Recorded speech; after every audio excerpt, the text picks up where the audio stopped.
What's up everybody, how's it going? In this video, we're going to be sharing 5 mistakes to avoid as a software engineer. And no, I'm not going to include the mistake of not smashing the like button on this video, even though I should. Seriously, I mean, that's a big mistake. If you don't smash the like button on this video, you're gonna feel it in your software engineering skills. You've been warned. Don't say I didn't warn you. Okay, the first mistake that you should absolutely avoid making as a software engineer, one of the biggest mistakes that you can make, is to learn PHP.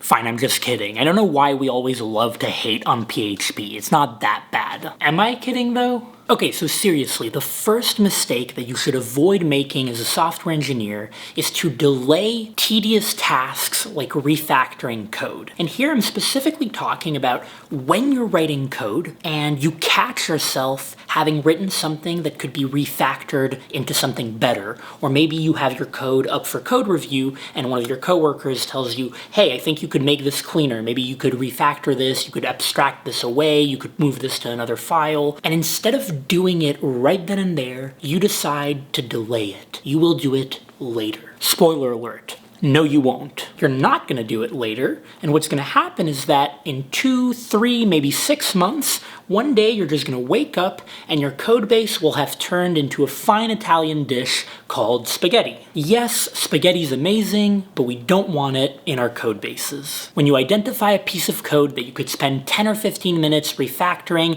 to make cleaner, to make better, do it now. Don't push it off for later. And yes, this happens to all of us. I've done this, you've likely done this, let's just all agree to stop doing it. Number 2, the second mistake to avoid making as a software engineer. And this one relates to documentation. So first of all, I think that we can all agree that documenting parts of your code can be really helpful, or at least I hope that we can all agree on that. But the mistake to avoid here is writing bad documentation for your code. And more specifically, writing vague, unclear, confusing documentation. I'll give you a funny example. Just a couple of days ago, the engineer that we have on Algo Expert who's working on the front end of the website showed us a screenshot of a piece of code that he had written in our code base. And in the code, which looked like normal code, fine code, there was a comment that he had written that said, "To do, complete this." And he told us, I have no idea what I meant by that. In other words, he had written a few months back that comment that said, "To do, complete this," whatever completing this meant, and now he had no idea what to do. And I've seen this multiple times. I've done it myself. People will write very vague comments in their code because they understand it at the time that they're writing it. They have the full context. But what that means is that anybody else who goes into that code will have no idea what the comment means, and even they will have no idea when they get back to the code in a couple of months. This happens super frequently, even at companies like Google, and it's something to avoid. We all do it. Let's not do it. The worst is when you've got a CSS file, and in it, there's a weirdly precise value, like for instance, width 316.5 pixels, or white space, no wrap. And then there's a comment right next to it that says, "Very important." And that's it. It's like, very important for what? If I remove the property or if I change the width by like 2 pixels, is it gonna blow up my app? What's gonna happen? Why is it very important? No vague documentation, please. Mistake number 3 to avoid making as a software engineer. This is one that's very important, but I'll admit that fewer and fewer people are making it, especially in the last few months. Even this month, I've been seeing fewer and fewer people make it, but still, I still see some people making it sometimes, and this is the mistake of preparing for your coding interviews without using my company algoexpert.io and without using the promo code CLEM, C-L-E-M, for a discount on the platform. One of the hugest mistakes that you can make. Oh, I'm serious. If you think I'm about to say just kidding and give you another mistake number 3, I'm not. That's mistake number 3. Take it or leave it. Mistake number 4 to avoid making as a software engineer has to do with consistency in your code or in your code base, or rather,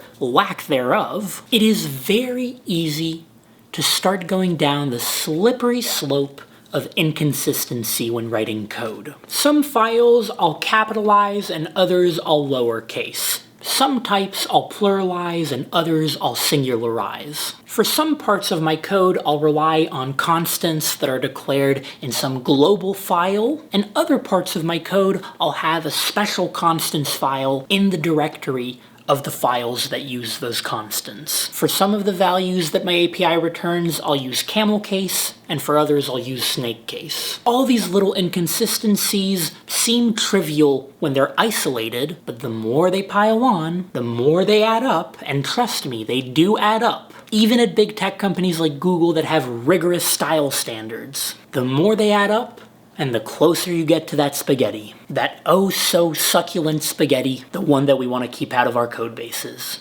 Don't be inconsistent in your code. Consistency is key. Seriously, sometimes, especially when you're joining an existing code base that might be really large, it's better to abide by existing practices that might not be great just for the sake of consistency than to introduce changes that are just going to make things inconsistent and a mess. Obviously, eventually you might have to do a huge refactor of the code base, but sometimes that consistency is really the best thing that you can do for the code base. And finally, mistake number 5, and this is something that I actually posted about on LinkedIn roughly a month ago. Readability in code often trumps perceived elegance and performance gains. If you think you're cool because you're writing a clever one-liner using bitwise operators, you're not. Be like a machine learning engineer, write 3 if-else statements back to back, very readable. If this, do that, else do that. Much easier to read, easier to maintain, less error prone, no spaghetti. I know, spaghetti can be tempting sometimes,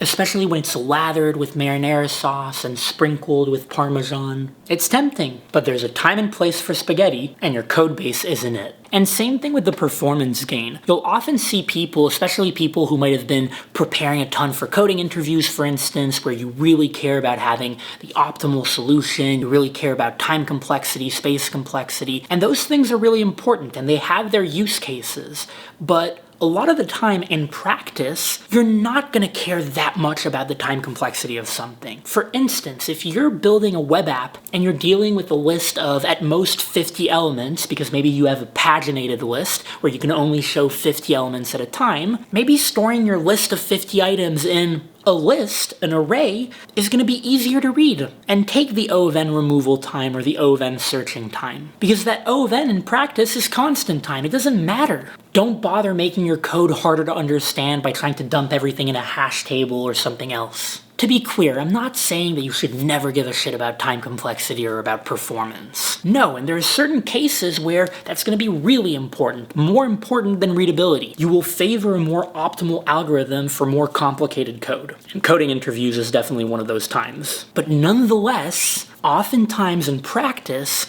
readability is going to be far more important than these tiny performance gains that don't actually have an impact in practice. Readability. It even rhymes with spaghetti. That's it for this video. Let me know what you thought about these 5 mistakes to avoid making. As a software engineer, do you agree with them? Do you disagree with them? Do you have others that you want to share? Share them in the comments below. Subscribe to the channel if you haven't already. Do it now, not later. Don't delay it. It's like the code refactor. Don't delay it. Do it now. What is happening to my voice? I'll see you in the next video.